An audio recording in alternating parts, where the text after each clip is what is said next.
ورحمة الله وبركاته. ازيكم يا حبايبي؟ عاملين ايه؟ وحشتوني جدا. والنهارده مكملين في يونت متريك ميجرمنت اللي هي يونت 3 و let's get started. النهارده احنا بنكمل زي فكرة الليسن اللي فات على فكرة بالظبط، واللي ما فهمش الليسن اللي فات لازم يرجع له قبل ده، لان انا هتلاقوني بشرح اسرع شوية من السيشن اللي فات. طيب ليه؟ لان هي نفس الفكرة مع اختلاف بس الاسم. يعني بمعنى النهارده الليسن بيقول measuring mass. الماس دي هي عبارة عن زي weight، هي زي الوزن شبهها، ولكن في فرق ما بين الماس والويت. اللي يعرف يا ريت يبعت لي في الكومنتات، سؤال لذيذ يعني. طيب هنتعامل مع الماس ان هي شبه الويت، ان هي كأنها بتوزن حاجة معينة، او وزن ده وزنه ايه في العموم، مش فكرة هوزنه، فكرة هو اصلا وزنه قد ايه او كتلته ايه. طيب انا عشان بس اوصل لكم معنى كلمة ماس هفهمها لكم ان هي شبه الويت. الويت اللي هي انا عايزة اشوف وزني كام، انت وزنك كام، وزن الطماطم دي قد ايه، وزن الخيار ده قد ايه. ففكرة الماس هي شبه فكرة الويت. طب احنا بنوزن بايه؟ لو تاخدوا بالكم وانتوا رايحين عشان تجيبوا طماطم، هل وانت بترايح بتقوله والنبي كده هاتلي متر طماطم، ولا بتقول ايه؟ ايوه سمعتك، بتقول عايز كيلو طماطم. طب الكيلو ده عبارة عن كيلو ايه؟ هغششك حتة صغيرة. لو انت رايح تشتري دهب وبتقول انا عايزة اجيب دهب، مثلا الخاتم ده او الدبلة دي كام جرام؟ بتسمعوا الاكسبريشن ده صح؟ يبقى معنى كده ان احنا بنوزن، يروح حاطط الذهب على الميزان ويشوف هو كام جرام. ده حقيقي. يبقى احنا بنوزن بالجرام وبنوزن بالكيلو جرام. هتلاقوا برضو احنا بنوزن بالطن، اللي هو مش متداول قوي، لان احنا الطن دي بيستخدموا اكتر الناس اللي عندها اراضي وبتبيع حاجات كبيرة بالطن، يعني عندها قماش كتير قوي، فبدل ما بتبيع، ساعات القماش بيتباع بالكيلو على فكرة، فلما بيكون في توبات كتيرة او قماش كتير فبنبيعه بالطن. او لما يكون عندك تفاح كتير 5 كيلو 20 كيلو 100 كيلو اكتر واكتر واكتر واكتر، هقول لكم الطن ده عبارة عن كام كيلو جرام دلوقتي. يبقى احنا اتفقنا ان احنا عندنا 3 يونتس عشان نقيس بيهم الماس. طيب ايه هما؟ الطن، الكيلو جرام، الجرام، تاني الطن، الكيلو جرام، الجرام. خدت بالك من كلامي ان الطن ده حاجة كبيرة جدا جدا، والكيلو جرام اصغر شوية، وبعد كده الجرام. طيب ايه الفرق ما بينهم؟ بصوا، بعيدا عن الليسن اللي فات اللي احنا كنا كاتبين فيه على ايدينا، اي حاجة دلوقتي جاية هتبقى سهلة. ليه؟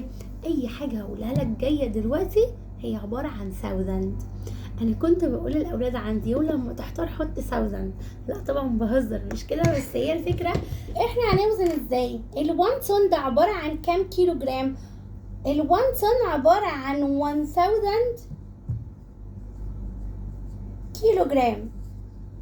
يعني ما بين الطن والكيلو جرام على حسب الشرح بتاع الليسن اللي فات في 3 زيروز اللي هي 1000. وما بين الكيلو جرام والجرام اللي هو ال1 كيلو جرام في كام جرام؟ في 1000 برضو نفس الكلام.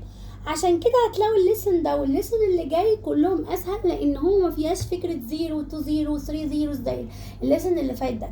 طيب يبقى احنا عندنا الطن عشان احوله كيلو جرام يبقى فيه 3 زيروز اللي هي فيها 1000، ومن كيلو جرام عايزه احولها لجرام برضو 3 زيروز اللي هي 1000.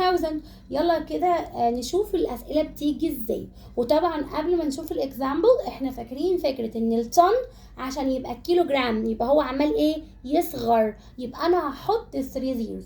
لكن كنت هحول من كيلو جرام لطن يبقى انا صغيره وعايزه اكبر، يبقى هشيل 3 زيروز. يلا كده بينا. for example بيقول لي 50 طن equal كام كيلو جرام. احنا اتفقنا احنا عايزين نعرف حاجتين، كام زيرو وهنشيل ولا نحط. الموضوع بسيط. الطن والكيلو جرام ما بينهم كام زيرو؟ في 3 زيرو. طب وهشيل ولا هحط؟ الطن عايز يبقى كيلو جرام، يبقى هحط، يبقى هنزل ال 50 زي ما هي ونحط جنبها ال 3 زيروز اللي قلنا عليها، يبقى 50,000 كيلو جرام. طب اللي بعده بيقول لي 90,000 جرام، عايز يحولها لكيلو جرام. طب هو الجرام فيه كام كيلو جرام؟ فيه كام زيرو؟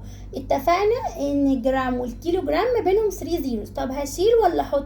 انا جرام عايز ابقى كيلو جرام، يبقى هشيل 3 زيروز، 1 2 3، يبقى بقى لي كام؟ 90، يبقى ايكوال 90 كيلو جرام.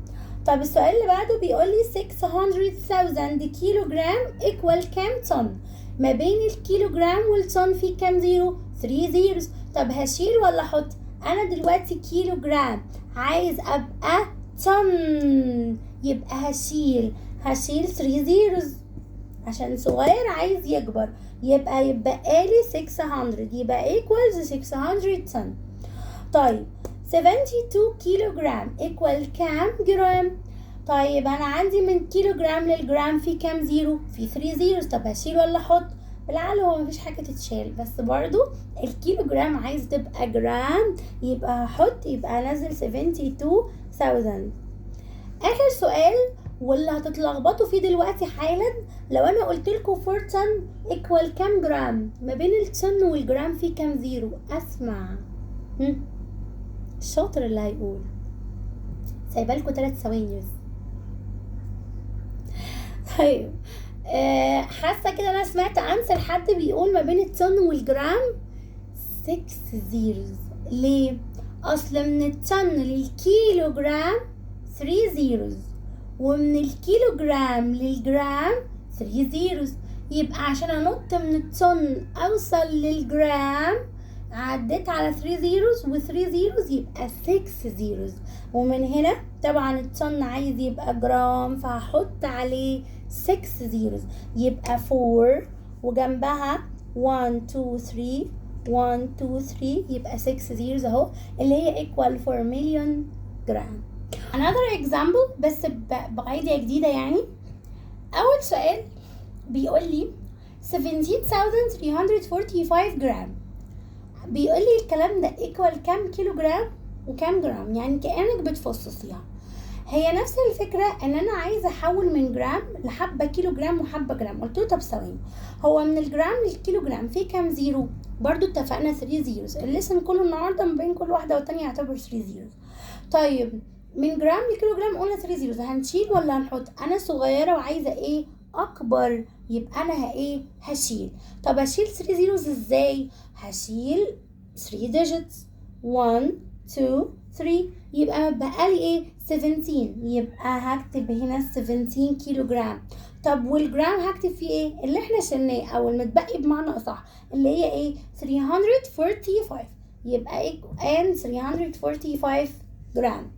يبقى انا كأني بقول له ان الكلام ده عبارة عن 17 كيلو جرام و 345 جرام، ولو رجعنا عملنا لهم expanded form تاني او فورمتناهم تاني تطلع بالشكل اللي فوق ده.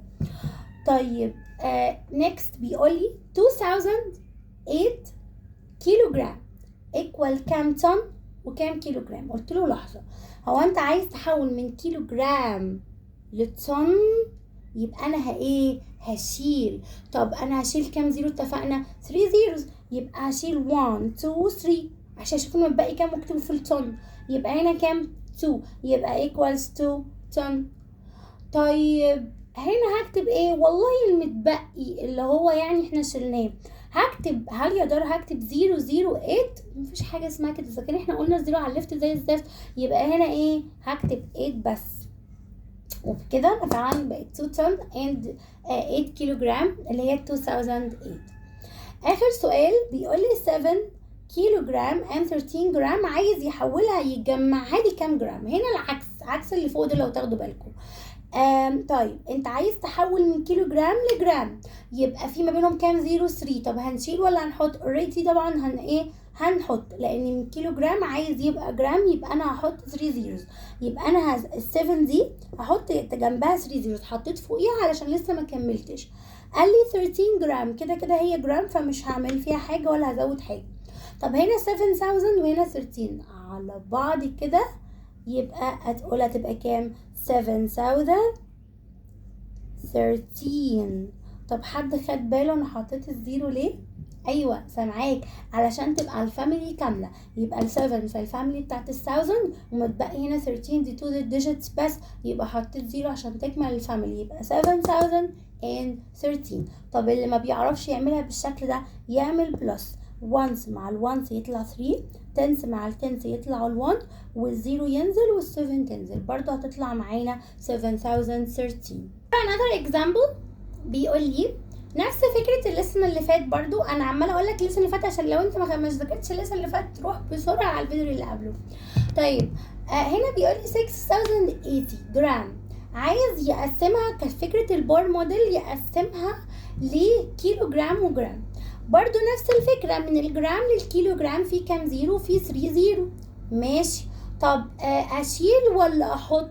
والله من جرام لكيلو جرام يبقى هشيل. طب هشيل 3 زيروز ازاي؟ والله هشيل 3 ديجيتس، 1 2 3، اتبقى 6، رحت كاتبه هنا 6. طيب اللي بعدها قال لي هنا كام جرام؟ اروح حاطه الحاجات اللي انا شلتها. طب هنا في 080، اكيد مش هكتب 080، هنكتب 80 على طول عشان الزيرو على الليفت زي الزفت. ماشي. اللي بعده هنا العكس، هنا هو مفنطها تحت وعايزني اجمعها له فوق. ماشي. قال لي 34 طن و7 كيلو جرام عبارة عن كام كيلو جرام؟ المفروض ان في البار موديل ان احنا بنعمل بارت بلس بارت، يعني هعمل الاتنين دول بلس، بس لازم على فكرة عشان نعمل بلس لحاجة لازم يكون اليونتس سيم شبه بعض، فدي طن ودي كيلو جرام I can't ان انا اقدر اعمل لها بلس، فبدأت ان انا احول من الطن الكيلو جرام. في كام زيرو؟ في 3 زيرو. اشيل ولا احط؟ الطن عايز يبقى كيلو جرام يبقى هحط عليه، يبقى 34 وجنبها 3 زيروز. طب هنا كده كده اوريدي هي 7، لما اجي اعمل لها بلس اللي عايز يعمل الوانس بلس الوانس يعمل عادي، فهتبقى 7 بلس 0 equal 7. طب والباقي ينزل كله 0 0 4 3 0 0 4 3، وبكده تعالوا نحط الكوما 1 2 3 يبقى 34007. فعلا هنا 34000 وهنا 7 يبقى عبارة عن 34007. وبكده يا حبايبي نكون خلصنا الليسن. ولو تاخدوا بالكم هو الموضوع اسهل كتير من الليسن اللي فات عشان ما فيهاش تحويلات كتير. واشوفكم على خير السيشن الجاي. جود باي.